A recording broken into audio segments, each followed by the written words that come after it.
Paano po nalaman na may trabaho na itong si Mr. Bali po nung time po na may trabaho siya, pumunta po siya sa amin at sabi niya regular na daw po siya sa AMS, nakabili na daw po siya ng motor. Pinag malaki pa? Opo. Sabi Okay. ko, magbigay ka naman sa iyong anak. Kasi since Hindi na pa kayo nagsasama? hindi po, kasi iniwan po niya akong 5 months buntis na muntik na po ako magpakamatay noon. Kasi po, yung isipin po na, and po ako sa trabaho. Tapos siya po nasa tayahan. Isipin ko po na kung saan ko kukunin yung pagkain ng panganay ko. Tapos buntis po ako at wala pong kampaning tatanggap sa akin.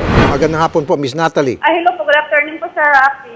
Opo, Madam. Madam, nasaan na po itong si Noel? Ang alam ko po nasa Turbina. Okay, ma'am, ganito ang mangyayari, ano? Dahil meron na raw pong usapin sa Fiscal's Office at yung naging agreement doon ay magbibigay si Mr. Galpo ng sustento sa oras na magkaroon siya ng trabaho. Nagkaroon siya ng trabaho pero hanggang ngayon wala pa rin daw binibigay. So, tatawagan po namin yung Fiscal's Office para iakyat na yung kaso sa judge at nang mawarrant na siya. Ang alam ko po, nag-resign na po siya ngayon. Hindi, ganito na lang, ma'am. Kahit na nag-resign siya, may trabaho, wala, sasabihin ko lang sa Fiscal's Office, iakyat na lang yung kaso sa judge and then magpalabas na lang ng warrant. Bahala na si judge kung anong gagawin sa kanya sa oras na siya nakalawit. Pakisabi po, ma'am. Si ma'am. Mabuti po siguro pumunta na lang sa judge. Mas maganda, ma'am. Mas mainam. Pwede ho ba, ma'am? Tomorrow? Di ko po sigurado kung bukas kasi kukontakin ko, pahanapin ko pa po siya kung saan siya. Ma'am, subukan nyo bukas. Kung hindi bukas, sige, Monday ang pinaka-last. Dahil kapag hindi, ma'am, by Monday, wala pa rin kaming impormasyon na tatanggap sa inyo na kung pupunta siya o hindi, kami po i-diretso na sa Fiscal's Office. Opo, katry ko po. Pag-ayusin na lang po natin, ma'am, kaysa naman mawaran siya. Opo. Ma'am, maraming salamat po, madam.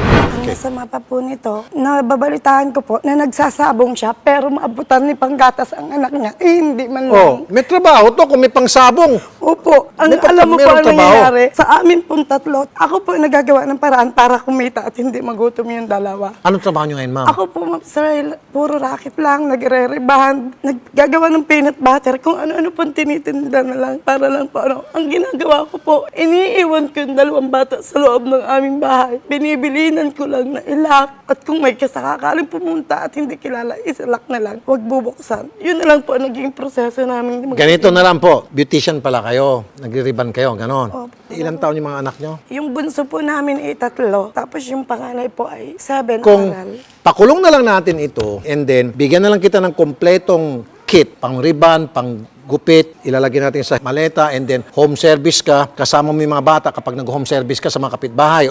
Hindi mo na kailangan iwan sa bahay. Minsan po yung malayo po, minsan po hindi po lagi doon ako nakita. Yung pagtitinda po, yung malayo po lakarin, kasi sana nga po, sabi ko, bibili ako ng, pag nagkapera po ako, nanalo sa wedding. Totoo po, hindi po sa pagyayabang, napasok ko po iyon. Ma'am, huwag kang umasa sa mga sugal. Opo. Baka yung itataya mo sa wedding, ipon-ipunin mo yan, baka nakabili ka na ng isang beauty parlor. Okay? Opo. Medaya dyan sa wedding. Opo, ang totoo Ang po. nananalo dyan yung operator. Opo, ang totoo po, sir, napasok ko po yung trabahong yun. Na? Nagkubrador po ako. Kobrador ka. Opo, nung time po na Teka muna, hanggang ngayon, kobrador ka. Hindi na po. Baka may biglang pumuntang pulis Hindi dito. po, hindi po. Tapos, Yun po kasi, sir, napasok ko lang siya nung time na buntis ako. Para po lang mabuhay kami. di ba sa wedding, medaya? Hindi Kung anong po, gusto na palabasin, yun ang lumalabas? Hindi ko po basta po, pag may natama po, nabibigay naman po. May komisyon ka. Yun lang po ang inaasahan namin. Pero alam mo, illegal yun.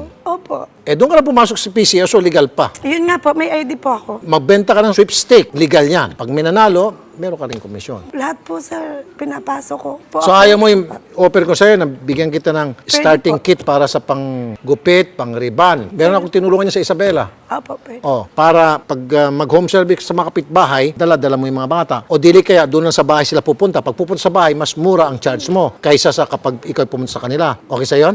Okay po. Ang ano ko po, mag-support lang siya kasi hindi ko rin po kayang yung mga Ma'am, bata. kapag bigyan kita ng kit na yon, hindi mo na kailangang suporta nitong hinayupak na to, pakulong na nga natin. Kasi kita mo, may pangsabong pala, tapos walang Yun nga pang po suporta. Pagkatapos, pati si piskal, niloko nito, nangako kay piskal, tapos hindi tinupad. Okay, ma'am? Okay na sa'yo, huwag ka na umiyak. Hindi mo karapat-dapat iyakin itong mga ganitong klaseng lalaki. Sige ma'am, akong bahala sa'yo. Paano po ba yung nagiging system ng pagbibigay ng sustento ni sir? Nung July po, nagbigay po siya 1,000 dahil nakiusap po ako na sabi ko, yung anak niya, papasok na, kailangan ko naman ang suporta niya mula sa pulpo. Nagbigay lang po 1,000. Kung kailan ko po sinabing lalapit ko kasi siya kay Sir Rapi Tulpo para maubliga, doon lang po siya nagbigay ng sustento. Sa isang buwan? Hindi po. Kung kailan po niya gusto, nung pumunta po yun sa bahay, gusto nga po niya akong lalambing.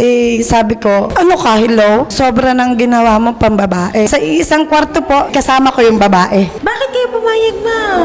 No choice po, mama ko nun. Yung dun sa kama, kasama niyo po yung mismong kabit? Opo. Paano po niya yun sinabi sa inyo na, dito muna siya matutulog? Paano naging system nun, ma'am? Ganito po kasi yun. Nasundan ko po siya sa isang jeep na sakayan ko. Tapos, nakita po niya ako, pinunturi ako po ang cellphone. Dahil nakipag-usap ako sa babae, sabi ko makipagkita ka sa akin. Dahil sabi po, iiwan doon daw muna siya magbo-board. Pero alam ko po, may babae kasi po puro babae naman siya. Dahil nung pagbalik namin, kasama ko na yung babae niya, sinama po ako ng babae niya. Nandun po siya, ang naging posisyon po namin yung kanyang kapatid na lalaki, yung babae. Tapos yung kapatid po niya, tapos ako po, si Noel. Ang nangyari po, sa gitna po yun, bumaliktad siya ng tayo. Ang sakit po sa akin, ipakita niya yun sa babae niya, na ginanon niya ako. Sa sobrang sama po ang loob ko, lumabas po ako ng kwarto. Tapos yun po, nagte-text na lang po kami, pero hindi po ko inaway, hindi nakatikim sa akin yung babae. Ako po yung nakiusap na, sige, kung kayo talagang dalawa nagmamahalan, kayo na magsama. Pero kupkupin niyo ako, dahil hindi ko kaya. May buntis po ako, hanggang sa makarecover ako. Hanggang makapanganak ako, pwede nyo na ako iwan. Ilang beses yan?